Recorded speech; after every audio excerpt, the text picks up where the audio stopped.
ne moom la ñu fas yéene waxtaane muy premier ministre muy président de l'Assemblée nationale Ousmane Sonko daal di indi ay précisions par rapport ak li nga xam ne ñu ngi koy junj muy ay crise institutionnelle Babacar Kébé. waaw xam nga démb am na leeral boo xam ne jot na ko indi ci wet googu noonu. loolu nag dafa concerné woon par rapport ak les propositions de loi yi nga xam ne. Assemblée nationale initié na ko. mais ci loolu aussi am na avant projet yoo xam ne yu ci amoon moom la doon mais ñoom bi conseil constitutionnel joxe ay gis-gisam ba noppi ci avant projet président de la république def correction mi tout ñoom assemblée nationale aussi dañoo def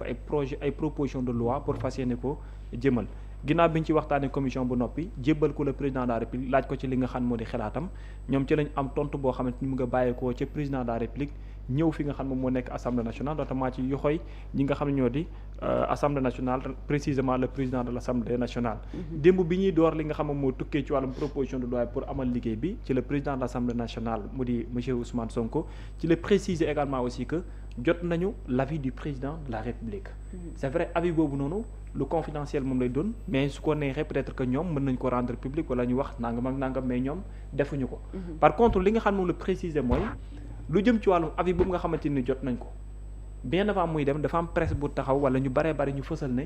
c'est comme si que assemblée nationale dafa jox ultimatum le président de la république pour ñu gaaw tontu wala déedéet sinon ñoom ñi teg seen calendrier dem mu ne il y a pas eu d'ultimatum te musul am.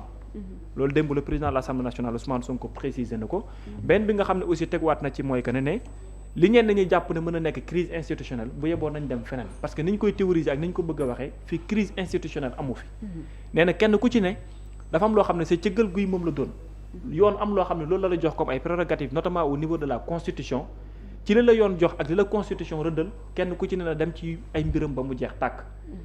pour wane carrément que ni ci liñ ne gestion la boo xamante ni lu leen constitution jox la. kenn ku ci ne di ko def ca na mu waree mais amul benn yoon boo xamante ni ku ne dugg nga ci prérogative bu keneen beneen bi ci tegu aussi mooy en terme par rapport ak gestion bi ni mel ultimatum bi aussi lu mu weddi moom la jàpp te loolu tam gëm na ne nit ñi li ñuy théoriser fu mu toll ni mooy fexe indi coow wala créer histoire te en vérité loolu mënul nekk loo xam lu antul te du fi am ndax nee na amul benn yoon boo xam ne mën na ci nemmeeku lu jëm ci wàllum crime institutionnel c'est juste que la constitution a tranché et chacun est en train de faire de son côté li ko constitution bi may. jërëjëf Babacar ci leeral yi Birama Camara bu ñu seetloo le président de l'Assemblée nationale Ousmane Sonko boo seetloo ni muy waxee jamono ji dafay mel ni koo xam ne dafay bëgg a apaiser dalal xelu Sénégalais yi par rapport ak crise institutionnelle bi nga xam ne ñu ngi koy tiit ni dina am jamono ji.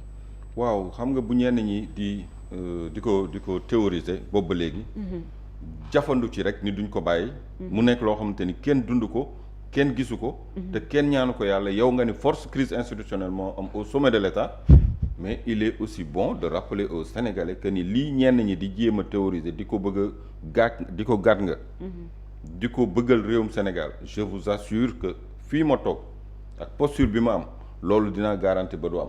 en ce qui me concerne du am te li tax du am moo di yoon dafa am nu mu tëdde ku nekk dafa am lu la yor cërale te ku nekk boo yemee ci cër bi nga xamante ne moom la yoon may yaakaaruma di nga dugg sa cëru moroom wala xëccoo war na mën a am loolu la rappeler je pense bien parce que ñenn ñi aussi jàpp nañ ni Sénégal dafa nekk ci crise Pastef dafa nekk ci crise léegi au sommet de l'État dafa am ay voilà ay xëccoo de ceci de cela yooyu nag peut-être c'est les rentiers de la division tant que jàmm mu ngi am ñoom seeni mbir du dox il faut que xiiroog ngaayoo di am léegi nag ñi nga xamante ni wala ki nga xamante ni moom jàpp na ni manipulation yooyu moom tàmm na ko te mënul jaar ci moom moom aussi day baax ndegam kàddoom moo gën a porté muy xamal nit ñi que ni li ngeen di dégg ñu koy théoriser xamal ko ñi ci réew mi waaye tamit xamal ko àdduna wërngal këpp xamal àdduna wërngal këpp que ni Sénégal crise amu fi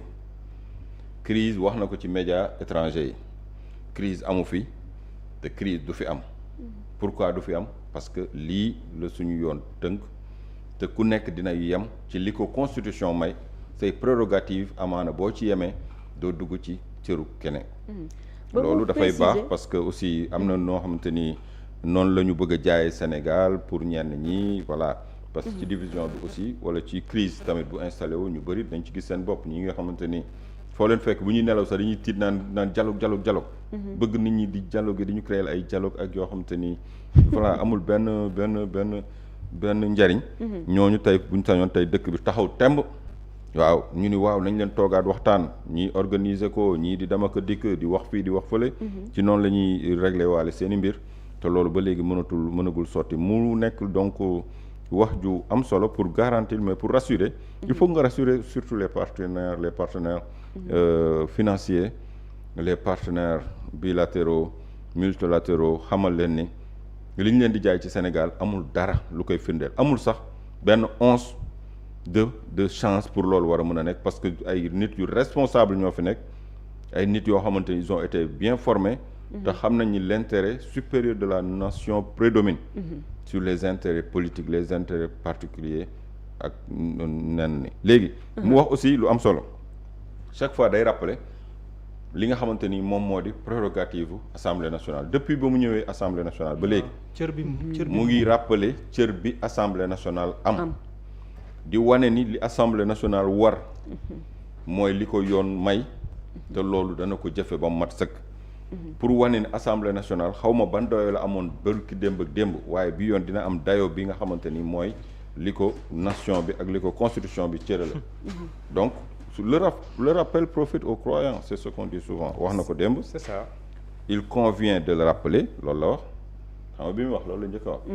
il convient de le rappeler l'entreprise réformatrice n'appartient à personne si ce n'est au peuple sénégalais et à la représentation nationale loolu la wax nee na dans notre modèle économique seules deux entités peuvent se prévaloir du titre de pouvoir constituant le peuple et l'Assemblée nationale nul autre pouvoir ne peut prétendre accéder à cette haute dignité en tant que pouvoir constituant l'Assemblée nationale a toute compétence pour initier, adopter, le cas échéant, approuver une révision ou une modification de la Constitution. yow yaa njiital Assemblée nationale kon dafay baax nga wax kër gi nga jiite nan la war a doxe ak lan mooy ay prérogatives am ku ko xam baax na ku ko xamuloon ñu fàttali la ko comme ni ñu koy waxee à titre de rappel parce qu'il a dit il convient ici de le rappeler après ci la développé li nga xamante ni mooy wax ji mu ni en tant que pouvoir constituant l'Assemblée nationale n'est assujettie à aucune limite lorsqu'il s'agit de servir la Constitution si ce n'est le respect de la procédure même de la révision et la sanctuarisation des décisions intangibles prévues lii nag ay mots la ak ay wax yi nga xamante ni moom la ñu dëxëñ ci sunu charte nday réew mi moo di constitution rappeler ko dina baax bu ko defee ñi yaakaar ni assemblée nationale ndeyam Sonko nga fa rek daa bëgg a jël cërug exécutif di cërug président de la république wala président de la république assemblée da ko bëgg a tànc ci mur bi écoutez mu xamal leen ni nag assemblée nationale dafa am rôle bu mu war a jouer te rôle bi mu war a jouer kenn mënu ko teree jouer moo tax nag ci la expliqué woon ni bon ci sama dégg-dégg laa xam ku nekk da nga am sa interprétation ni da ngay wax benn wax fukki nit bu ko interpréter nu leen neexee comme levier bi rek mais waaw comme levier bi léegi man sama interprétation mais am nga tous les leviers pour interpréter waaw je suis libre d'interpréter man nag sama interprétation moom dama ci xaw a libre après sax naa la jox benn image pour nga interpréter ma ko Aliou foog nga kale bi Abdou Mbow di wax xam nga tam lan moo tax ma libre Sonko démb à l'Assemblée mais lan moo tax ma libre interpréter ñu lool parce que lan moo tax ma libre li tax ma libre bi muy reetaan ak yooyu mais parce que sànq loolu laa bëggoon kii parenthèse balaa ma koy fàtte Bira mais ma ko yow tamit Bira sànq parenthèse boobu après nga tëjoon ko mooy la réaction de Sonko démb président de l'Assemblée nationale malgré les pics ak yooyu ku mel ni man maa ngi doon xaar lu mel ni voilà mais voilà il n'a pas réagi loolu noo ko jàngatee oui mais il faut prendre de la hauteur day dem benn moment nation bi wala ñenn ñi comme jamonoy PDS formule boobu lañu doon utiliser les oiseaux de mauvais augure loolu jamonoy PDS laa ko daan dégg bi PDS di waaj a daanu ci nguur gi c'était le mot de passe ñëpp a ko doon utiliser les oiseaux de mauvais augure ils sont là tapis dans l'ombre di jax-jaxal peut-être ki nekk ci palais bi fexe nañ ba am ci moom benn influence mais yow fexeel ba wan leen li ngeen di xaar ci man doo leen ko am moo di may dal ci kawam muy jël comme ni ngeen ko waxee président yaa yor armée yaa yor justice yaa yor lii tu as tous les pouvoirs tu as tous les leviers xam nga loolu lañ koy wax di ko kañ di ko galvaniser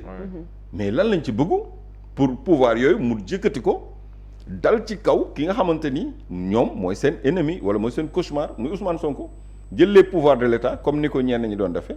pour di nasaxal ses adversaires politiques ñoom jàpp nañ ni loolu rek le président mën a def ba seen xel dal na Sénégal tàkk seen yoon newu ci mais seeni intérêt na leen ko sauvegarder mooy liquider ki fi nekk. non je veux dire léegi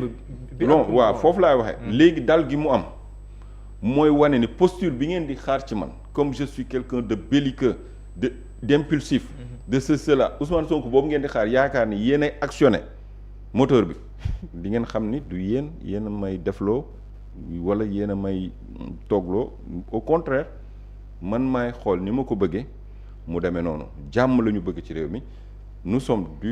sommes pas de l'opposition nous sommes du pouvoir bi sunu pouvoir la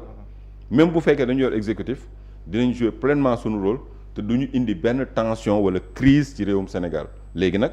loolu nag booy dox ci wàllu woowu nit ñi di la pousse di la xaar fenn fii ngay génn fa ca des dina doon déception mais aussi grandeur boobu loolu rek moo mën a sauver li nga xamante ni pour limiter les dégâts comme il l'a dit pour limiter les dégâts